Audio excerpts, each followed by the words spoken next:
સપનું હતું કે હું કોલેજનો પ્રોફેસર બનું, પણ સંજોગો વસાત બની ગયો દારૂડિયો।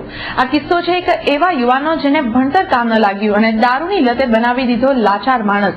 તો આવો જોઈએ કુદરતની થાપટે બદલતા જોગ સંજોગના અનોખા કિસ્સાને। ડેસર નગરના મોટા પરમાર ફળિયામાં રહેતો શ્રમજીવી પરિવારના પરમાર રમણભાઈ ઉદાભાઈ। રમણ પરમારનું વર્ષો પહેલા સપનું હતું કે હું કોલેજનો પ્રોફેસર બનીશ, પણ સંજોગોએ સાથ ના આપ્યો અને પરિવારના ભરણ પોષણના ટેન્શનમાં બની ગયો દારૂડિયો। આને કિસ્મત કહો કે સમયની બલિહારી।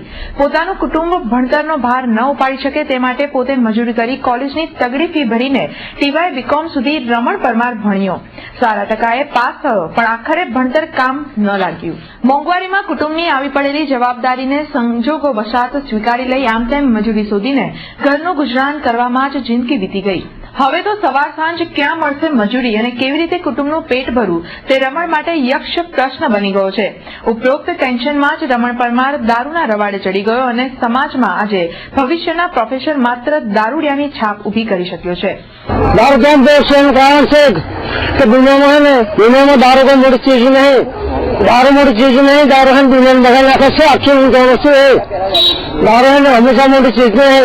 दारू पीने में हमारे नियम से खबर है तो गला वस्तुओं पर मोना ली जाए से। રમણ પરમારની ઉંમર આજે 41 વર્ષની થઈ ગઈ છે। ડેસર ગામમાં એકમાત્ર શિક્ષિત દારૂડિયાની છબી ઉભી કરી છે। સૌ કોઈ કહે છે કે દારૂડિયા તો ઘણા જોયા, પણ કાયદા બતાવે સમજણ પાડે દારૂના નશામાં ફળિયાના છોકરાઓને ટ્યુશન આપે એવો દારૂડિયો પ્રથમ વખત જોયો છે। ટીવાય બીકોમ થયેલો છે, પણ એને નોકરી ન મળવાના કારણે એનું જે મગજ એ પ્રમાણે થયું એટલે પછી આ વ્યસને આ ભાઈ ચડી ગયો કે મને નોકરી ના મળી, ભણ્યો ગણ્યો પણ મારું કોઈ જ ના થયું। સરકારશ્રીએ પણ એને હમું જોયું ના। આજે ભણતરમાં છોકરો હોશિયાર હતો પણ એની પરિસ્થિતિ નબળી, એના કારણે પૈસો ટકો મળે ના, એટલે પછી કઈ રીતે નોકરી મળે? સરકારમાં જ્યાં હોય ત્યાં ડોનેશન માગે, આ ડોનેશન એ કોઈ પણ હોય ના તો કઈ રીતે નોકરી મળે? ત્યારે એને સપનું એવું હતું કે એક દિવસે ભણી ગણીને હું પ્રોફેસર બનીશ, અને એને સપનું હતું કે હું પ્રોફેસર બનીશ અને મારું ઘર આગળ લાવીશ, પણ બિચારાને કોઈ આધાર ન હતો તો એના કારણે એની પરિસ્થિતિ નબળી છે એટલે બની શક્યો નથી। પછી આ બે ફાર્મ મગજ એનું એ થઈ ગયું, પછી આ દારૂ એ વ્યસને ચડી ગયો એટલે એની પરિસ્થિતિ અત્યારે નબળી છે। એ ટાઈમે અમે નાના હતા, એ અમને પૂછે કે બેટા ત્યાં જાઓ, જલ્દી ત્યાં જાઓ।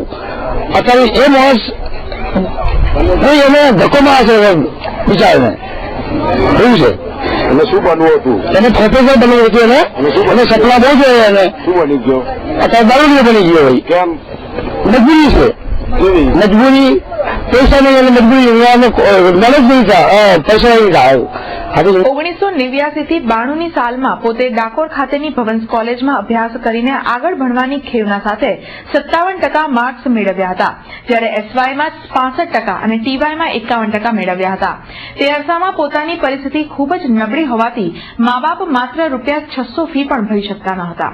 માતાને ગંભીર બીમારી લાગી ગઈ હતી। એક બાજુ કોલેજની ફી, જ્યારે બીજી બાજુ કુટુંબનું ભરણ પોષણ અને તેની માતાની દવાનો ખર્ચ કરવાનો થયો। રમણ માનસિક તૂટી ગયો અને અંતે ભણવાનું કોરાણે મૂકી દઈ માતાની બીમારી પાછળ લાગી ગયો અને મજૂરી કરતો થઈ ગયો।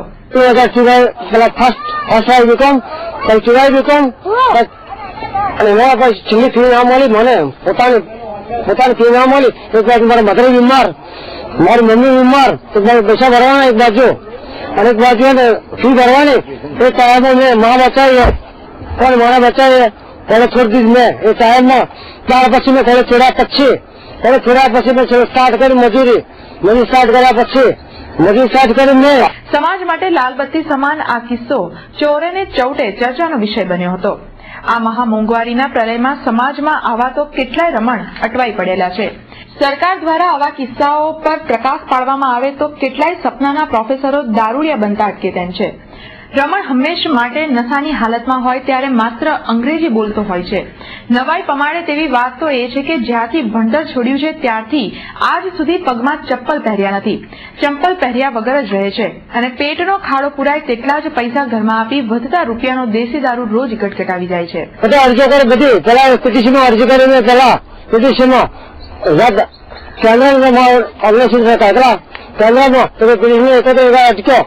અમે મને ચાન્સ ન મળ્યો પછી ફોર્મ ભર્યા બધે જઈને તો ચડી ગયા સરકારના બધે જે મને ચાન્સ ન મળ્યો છેલ્લે હોય ને છેલ્લે હોય જગ્યાએ નોકરીનો ચાન્સ ન મળે તારા મારે નોકરી ના મળી ગયો ચલો મેં કહેવાનું કર્યું સ્ટાર્ટ રાઈટ જીને દો મુझको जीना है जीने दो तुम अगर पियो तो गंगा जल है हम अगर पिए तो शराब मुझको पीना है पीने दो मुझको जीना है जीने दो।